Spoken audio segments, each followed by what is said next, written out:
I am Sushmita the academic clinical psychologist और आज मैं बात करने वाली हूँ हमारी लाइफ की बहुत ही बड़ी दो प्रॉब्लम्स जो कि एक एंजाइटी और एक डिप्रेशन है।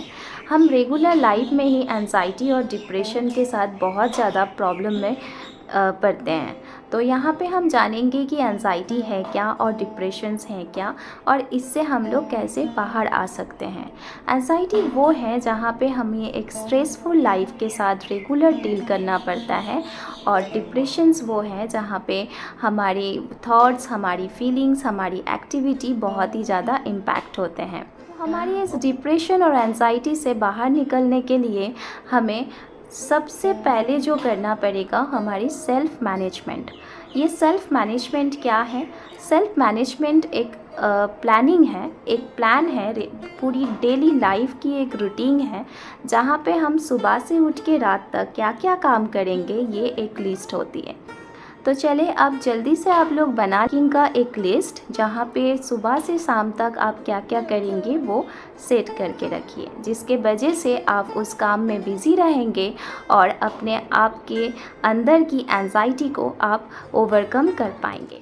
रेगुलर लाइफ में जितने सारे भी अच्छी काम हो रहे हैं और जितने सारे भी बुरे काम हो रही है उसकी एक लिस्ट बनाइए कि आपके साथ क्या क्या बुरा हुआ और क्या क्या अच्छा हुआ। क्या अच्छा हुआ का लिस्ट बना सकते हैं तो उसमें आप देख पाएंगे कि आपने पूरे दिन पे कितना अच्छे काम किए और कितने बुरे काम किए। तो हो सकता है कि किसी दिन हमने बहुत ही ज़्यादा अच्छा काम किए और बुरे काम का कुछ है भी नहीं, तो इससे अवेयरनेस बहुत ज़्यादा बढ़ सकता है। हम अपने आप को बहुत ज़्यादा प्यार करना सीख सकते हैं, ज़्यादा माइंडफुलनेस रह पाए, हम बाहर की जितनी सारी भी चीज़ें हो रही हैं उसके साथ हम इजीली डील कर पाएँ। उसके अगर हम ऐसे कुछ नहीं करेंगे, अगर हम रियलिटी को रियलिटी के हिसाब से नहीं ले पाएंगे तो हमारे अंदर कंपल्सिव थॉट्स बहुत ज़्यादा बढ़ जाएंगे। कंपल्सिव थॉट्स मतलब होती है कि हमारे अंदर एक ही थॉट्स बार बार आना और हमारे कंट्रोल के बाहर चले जाना, जिसको हम चाहकर भी कंट्रोल नहीं कर सकते। तो इसलिए हमें सबसे पहले हमारी माइंड को कंट्रोल करना पड़ेगा और ये एक अभ्यास के बाद ही हो सकता है। आपको रेगुलर अपने आप को एक अभ्यास में फेंकना पड़ेगा जहाँ पे आप रेगुलर एक रूटीन के हिसाब से काम करेंगे और धीरे धीरे वो आपके अभ्यास बन जाएंगे। उसके साथ आप इजीली डील कर पाएंगे माइंडफुलनेस होके। बॉडीली प्रॉब्लम से ज़्यादा हमारी माइंड प्रॉब्लम हमारी बॉडीली प्रॉब्लम को बहुत ज़्यादा बढ़ा देते हैं। तो जब आयुर्वेद आविष्कार हुआ था तो आयुर्वेद का दो ही सबसे बड़ी प्रॉब्लम को उन्होंने आइडेंटिफाई किया था। एक है एक्सटर्नल प्रॉब्लम, एक है इंटरनल प्रॉब्लम। बाहर की बीमारी हो जिसके वजह से हम बहुत ज़्यादा वीक हो गए हैं तो उसको हम लोग बोलेंगे एक्सटर्नल डिजीज़ेस। लेकिन इंटरनल डिजीज़ेस क्या है कि आपके अंदर के मतलब आपकी रॉन्ग थॉट्स के वजह से आपके अंदर में कुछ प्रॉब्लम क्रिएट हुआ जिसके वजह से आपकी बॉडी में वो इम्पैक्ट फेंक रहा है, तो इसको हम लोग इंटरनल डिजीज़ेस कह सकते हैं। तो इंटरनल डिजीज़ेज़ ही आज के लाइफ में सबसे ज़्यादा हम देख पाते हैं। हम अगर एग्ज़ाम्पल के हिसाब से लेना चाहें तो हम ब्लड शुगर और हम देख सकते हैं कि हमारी हार्ट अटैक की जो प्रॉब्लम अभी के टाइम पे इतना ज़्यादा बढ़ गया है।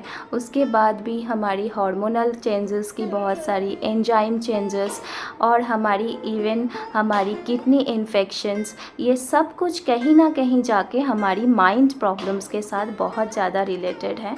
हम अगर इस एंजियसनेस को दूर नहीं कर पाएंगे तो ऑटोमेटिकली ये हम पे बहुत ज़्यादा हावी हो जाएंगे कि हम अपने आप पे कंट्रोल नहीं रख पाएंगे, हम जो करना चाहेंगे वो हम नहीं कर पाएंगे। तो लाइफ की एक मैनेजमेंट सिस्टम को तैयार करिए, एक इतनी मजबूत मैनेजमेंट सिस्टम जहाँ पे हम अपनी माइंड को कंट्रोल कर सकें। और हम अगर अपने माइंड को कंट्रोल करना सीख लें तो हमारे पास और किसी भी चीज़ इतने प्रॉब्लमेटिक नहीं होगा। सोमेटिक डिसऑर्डर क्या है? साइको और somatic, psycho means soul and somatics means health. तो हमारी सोल के वजह से हमारी हेल्थ में जो प्रॉब्लम्स हो रहे हैं, इसके वजह से जो जो प्रॉब्लम्स हमें क्रिएट हो रहे हैं, हमें लाइक हमें पैर में चोट लगी है तो हमें धीरे धीरे सोचने लगे कि मेरे पैर में कुछ हो तो नहीं गया, यहाँ पे कुछ इन्फेक्शंस तो नहीं हो गए, यहाँ से कुछ कैंसर तो नहीं हो जाएंगे। तो हमारी ये अननेसेसरी थॉट्स, हमारी ये रॉन्ग वे पे सोचना हमारे लिए बहुत ही ज़्यादा खतरनाक हो सकते हैं, जिसके वजह से हमारे अंदर साइकोसोमेटिक प्रॉब्लम्स क्रिएट होते हैं। हम जो हमारे सामने जो चीज़ रियल है उसको हम नहीं देख के हम उसके ऊपर और भी कुछ सोच लेते हैं। तो इसको कंट्रोल करने के लिए आपको अपनी एक हैबिट्स को तैयार करना पड़ेगा। अपनी डेली लाइफ, अपनी डेली रूटीन को थोड़ा सा बदलना पड़ेगा। आपको चल के हैप्पीनेस के पास जाना पड़ेगा, जहाँ पे आपकी आपकी जो हैप्पीनेस एक्टिविटी होती है उस जगह पे आप ज़्यादा इन्वॉल्व हो। आपको रेगुलर अपने आप को एंगेज करना पड़ेगा, एंगेज रखना पड़ेगा हर एक टाइम पे, जो कि हमारे रॉन्ग वे पे थिंकिंग बंद हो। और लोगों के साथ ऑब्वियसली सोशलाइज्ड होना पड़ेगा। हमारे जो इस इंडिया है ना, ये हमें आर्ट्स के ऊपर बहुत ज़्यादा ध्यान देते हैं। यहाँ पे हम जानते हैं कल्चरल थिंग्स बहुत ज़्यादा ही वैल्यूएबल हैं, जैसे कि डांस, सिंगिंग और भी बहुत सारी रखने के पीछे बहुत ज़्यादा वजह हैं। हम अगर किसी भी आर्ट्स या डांस या म्यूज़िक्स में हम इन्वॉल्व होते हैं तो हम अपने माइंड को बहुत काम कर सकते हैं, बहुत पीसफुल कर सकते हैं। तो रिसेंट स्टोरी, एक फॉरेनर गर्ल्स जिसको हाईली डिप्रेशन था, जिसके वजह से वो एंटी डिप्रेशन मेडिसिन्स भी लेती थी, तो वो अपने सोशल लाइफ से बहुत ज़्यादा दूर चली गई थी। तो उसके साथ मीट हुआ एक इंडियन गर्ल की। तो उसने उसको इंडिया बुलाए और इंडिया आने के बाद उसने इंडियन लड़की का एकेडमिक सेंटर में एक प्रोग्राम देखने के लिए गई, और वहाँ पे उसने देखा कि एक गर्ल भरतनाट्यम डांस कर रहे हैं, और वो ये देख के बहुत ज़्यादा खुश हो गई। उसने बहुत ही ज़्यादा क्यूरियोसिटी जगाई कि कैसे करके ये डांस करते हैं, मुझे भी ये डांस सीखना है।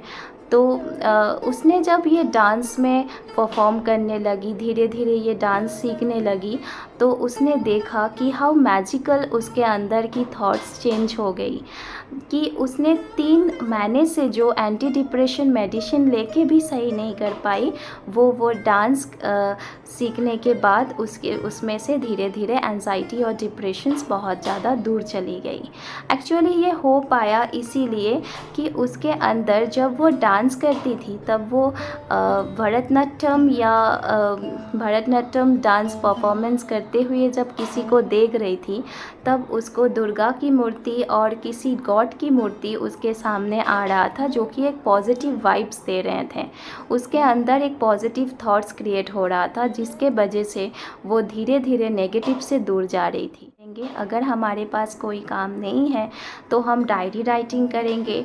अगर डायरी राइटिंग से भी हमारा मन भर जाता है तो, और हम बहुत ज़्यादा डिप्रेस्ड फील करते हैं अपने आप को, तो और भी एक अच्छा तरीका है, हम जाके एक बार नहा लेंगे। बिकॉज़ नहाने से भी हमारी माइंड मूड बहुत ज़्यादा फ्रेश हो जाते हैं, और उसके साथ हम दूसरा कुछ करने में एक्टिव होते हैं। तो हमारी माइंडफुलनेस, हमारी एक्टिवनेस, हमारी लाइफ की सेल्फ मैनेजमेंट, ये हमारी बहुत ज़्यादा हेल्प करेगा हमें उस डिप्रेसिव जगह से निकलने के लिए। बिकॉज़ हमारे जब मूड ऑफ होते हैं या हम बहुत ज़्यादा सैड मूड में बैठे रहते हैं, तो हमें ऐसा कुछ चाहिए होता है जिसके वजह से हम बहुत ज़्यादा हैप्पी हो पाए। ये हैप्पीनेस हमारे अपने अंदर में ही है, बस हमारी सेल्फ अवेयरनेस की बहुत ज़्यादा ज़रूरत है कि हम उसको ढूंढ के निकालें कि हम क्या चाहते हैं, हमें क्या पसंद है, उसी जगह पे हम इन्वॉल्व होना सीखेंगे।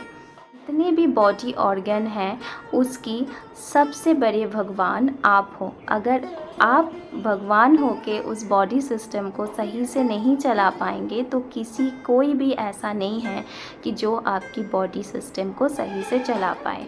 तो इसीलिए आपको अपने बॉडी को, जैसे हम अपने मंदिर को बहुत ज़्यादा साफ़ सुथरा रखते हैं, बिकॉज़ हम जानते हैं वहाँ पे भगवान की वास है और वो पवित्र जगह है, तो आपकी पूरी बॉडी भी एक पवित्र जगह है जिस जगह को आपको साफ़ रखना, जिसकी माइंड को साफ़ रखना, जिसके दिल को बहुत ही ज़्यादा साफ़ रखने की ज़रूरत है। तो मेरी काइंडली रिक्वेस्ट है कि अपनी बॉडी को आप बहुत ही पॉजिटिव वे पे लेके जाएं, जिसके वजह से आपके अंदर से नेगेटिव थॉट्स दूर हो पाएंगे। रिसेंटली और एक स्टोरी के ऊपर अगर मैं बात करना चाहूँगी, तो वहाँ पे एक डॉक्टर जो कि उसके काफ़ी सारे बच्चों के, उनके काफ़ी सारे अंडर में बच्चे थे जिनके ऊपर वो रिसर्च करना चाहते थे। तो वो रिसर्च करते वक्त देखे कि बहुत सारे बच्चे ऐसे बीमार हैं जिनकी चेकअप नहीं हो पा रहे हैं। तो उस डॉक्टर ने उस सारे बच्चों की रिस्पॉन्सिबिलिटीज़ लिया कि उनको वो सही करेंगे। तो जब उनको वो लेके गए सही करने के लिए, तो उस टाइम पे उस डॉक्टर्स लैब में बैठे हुए बाकी भी जितने कलीग थे, जितने डॉक्टर्स थे, तो वो लोग पूछते थे कि doctor how are you. Doctor हमेशा हंस के जवाब देते थे आई एम गुड। उनके पास इतने टेंशन होने के बाद भी वो अपनी अंदर की थॉट्स को हमेशा पॉजिटिव रखते थे। तो उनकी जब सारे बच्चे को ट्रीटमेंट कर चुके पाया, तो उनके अंदर के मन ऐसे ही बहुत ज़्यादा अच्छा हो गया। उसके बाद जब उनकी उम्र बढ़ी और उन्होंने जब अराउंड 60 उम्र के आ गए, तब भी उनको जब कोई भी जाके पूछते थे कि doctor how are you, doctor बोलते थे आई एम एक्सीलेंट। तो पहले वो बोलते थे आई एम गुड, अभी वो बोलते हैं आई एम एक्सीलेंट, बिकॉज़ उनकी माइंड ही इतनी ब्यूटीफुल है, उनकी माइंड में इतनी पॉजिटिव वाइब्स हैं कि वो हमेशा सब चीज़ को पॉजिटिवली ही देखते हैं और हंसी खुशी आंसर देते हैं। अगर हम इसको अपना अभ्यास बनाएंगे, हम पॉजिटिव रहने को अपना अभ्यास बनाएंगे, तो हमें कोई नहीं रोक सकता। हमारी लाइफ, हमारी पर्सनालिटी, सब कुछ बहुत अच्छे से चमक सकता है। जब डॉक्टर्स की डेथ हो गई तो पोस्टमार्टम के रिपोर्ट्स उनके आए, तो सभी ने देखे, तो ऐसा भी कोई पार्ट्स नहीं था बॉडी ऑर्गन का जो बहुत ही ज़्यादा डैमेज हो, क्योंकि उन्होंने माइंडफुली इतने ब्यूटीफुल माइंड के थे और इतने पॉजिटिव माइंड रखते थे कि उनके अंदर की किसी भी चीज़ों को कुछ डैमेज नहीं हो पाया। तो हमारी सभी प्रॉब्लम्स शुरू होती हैं हमारी माइंड प्रॉब्लम से। सो प्लीज़ अपने माइंड को बहुत ही ज़्यादा काम रखें, पीस रखें और पॉजिटिव वाइब्स को जितना हो पाए अपने अंदर लाएं, नेगेटिव चीज़ों से दूर रहें और अपनी हैप्पीनेस को अपनी ढूंढ के निकालें, उस जगह पे इन्वॉल्व होएं और एक अपना लिस्ट बनाएं जहाँ पे आपकी पूरे दिन के काम कैसे आप कर सकेंगे और अपनी लाइफ को थोड़ा सा मैनेज करके चलें। तो ये सब कुछ मिला के हम बहुत ही अच्छा लाइफ पा सकते हैं। याद रखना, आपकी पर्सनालिटी आपके थॉट्स से ही झलकती हैं। आप जैसा सोचेंगे आपकी पर्सनालिटी भी वैसे बनेंगे। आप जैसे पहनेंगे, जैसे खाएंगे और जैसे बात करेंगे, आपकी पर्सनालिटी उसमें ही चमकेंगे। आप अगर नेगेटिव माइंड्स लेके बात करेंगे तो आपकी पूरी पर्सनालिटी नेगेटिव ही दिखाई देंगे। अगर आप पॉजिटिव माइंड्स लेके जब अवेयरनेस के साथ आप बात करेंगे तो आपकी पर्सनालिटी हमेशा ही पॉजिटिव ही दिखाई देंगे। थैंक यू वेरी मच मेरी ये वीडियो फुल देखने के लिए। और अगर आपको ये वीडियो अच्छी लगी तो प्लीज़ लाइक एंड सब्सक्राइब करना ना भूलें। और अगर और भी टॉपिक के ऊपर आप लोगों को जानना है तो नीचे कमेंट में लिख के मुझे बताएं, मैं कोशिश करूँगी उस टॉपिक के ऊपर बोलने के लिए। Thank you so much and और सभी अच्छे रहना, सभी बहुत बहुत खुश रहना, क्योंकि खुश रहना ही हमारी बॉडी सिस्टम, हमारी माइंड सिस्टम को अच्छा रखने के लिए सबसे बड़ी मेडिसिन है। Bye bye.